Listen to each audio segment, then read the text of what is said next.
নমস্কার। আমি একটা কথা শেয়ার করার জন্য ভিডিওটা করলাম। সেটা হচ্ছে যে আমাদের ছবি বিজয়ের পরে রিলিজ করেছে, আপনারা জানেন, কলকাতা ইন্টারন্যাশনাল ফিল্ম ফেস্টিভ্যালে গেছে। কলকাতা ইন্টারন্যাশনাল ফিল্ম ফেস্টিভ্যালে গেছে, ঢাকা ইন্টারন্যাশনাল ফিল্ম ফেস্টিভ্যালে গেছে, বম্বেতে একটা ফেস্টিভ্যালে গেছে। আমরা দুবাইতেও ছবিটা পাঠাচ্ছি, হায়দ্রাবাদে দেখানো হবে, দিল্লিতে দেখানো হবে। এতগুলো জায়গায় স্ক্রিনিং হচ্ছে, কিন্তু আমার কাজের জায়গা পশ্চিমবঙ্গ, কলকাতা।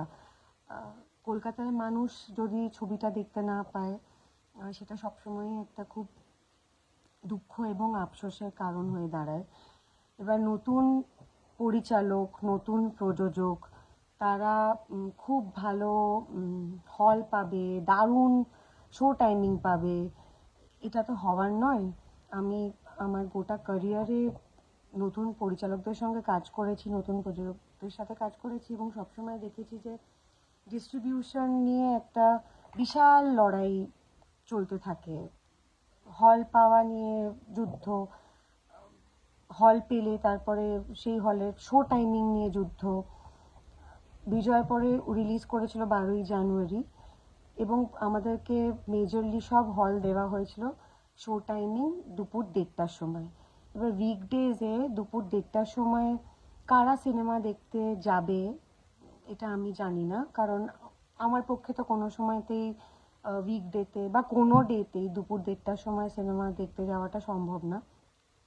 এবং অ্যাক্রোপলিস, আরও কয়েকটা হল ওই শনিবার মানে শুক্রবার রিলিজ করেছে ছবিটা, স্যাটারডে সানডে, তারপরে মানডেতেই বলছে যে লোক হচ্ছে না বলে আমরা ছবিটা উঠিয়ে দেব।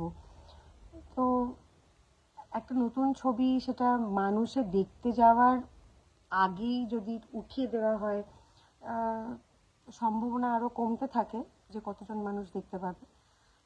উই ওয়ার ভেরি লাকি যে নন্দন 2তে আমাদের ছবিটা চলেছে অনেকগুলো দিন।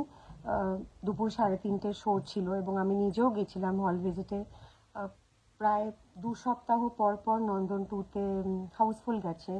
নজরুল তীর্থতেও আমরা প্রায় রোজ দিন আমাদের শো হাউসফুল গেছে।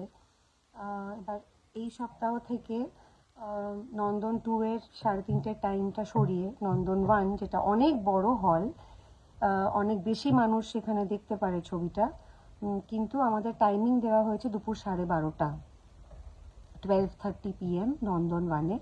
গতকাল অবধি নন্দন 2তে হাউসফুল চলেছে, কিন্তু আজকে দুপুরবেলা যেহেতু 12:30টার একটা শো টাইমিং দেওয়া হয়েছে, ওই জন্য অবভিয়াসলি অনেক অনেক দর্শকের নম্বরটা কমে গেছে।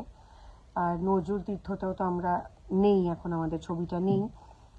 মানুষের দেখার মতন হল একটাই চলছে নন্দন 1-এ 12:30টার সময়। আপনারা যদি কষ্ট করে একটু এফোর্ট দিয়ে ছবিটা দেখতে যান 12:30টার সময়, অন্তত স্যাটারডে সানডে মানে কাল আর পরশু, তাহলে একটু আমাদেরও ভালো লাগবে, আর নন্দনেরও হয়তো আমাদেরকে একটা সপ্তাহ আরও সময় দেওয়ার মতন একটা পরিস্থিতি হবে।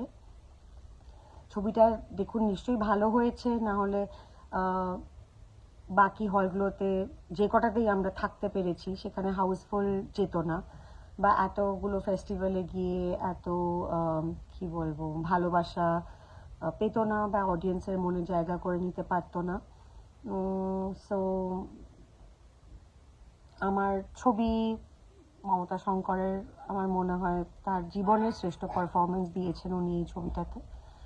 আর আমি জানি না এই উইকটাই হয়তো আমাদের লাস্ট উইক, কারণ এই যুদ্ধটা তো অনেক দিন চালিয়ে যাওয়া সম্ভব না, কারণ পরিচালকের অত কি বলবো, নতুন পরিচালক, নতুন প্রযোজক, তাদের অত ব্যান্ডউইথ বা অত পয়সার জোর নেই যে ডিস্ট্রিবিউটরদের সঙ্গে যুদ্ধ করে চালিয়ে যাবে। যতটা পেরেছেন তারা করেছে। আমি যতটা আমার পক্ষে প্রমোট করা সম্ভব, যতটা মানুষের কাছে বিজয়ের পরে নিয়ে কথা বলা সম্ভব আমি বলেছি।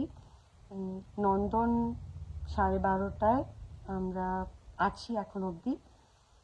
এটাই হয়তো আমাদের লাস্ট ফিউ ডেজ সেখানে ছবিটা আমরা কলকাতায় চালাতে পারবো।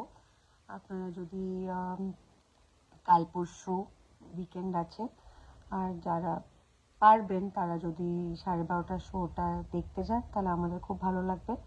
হল ভর্তি করতে হবে এমনটা হলে দারুণ হবে, কিন্তু না হলেও যতজন মানুষ দেখেন ছবিটা, I will be very happy, and the entire cast and crew will be very, very happy. So, thank you very much.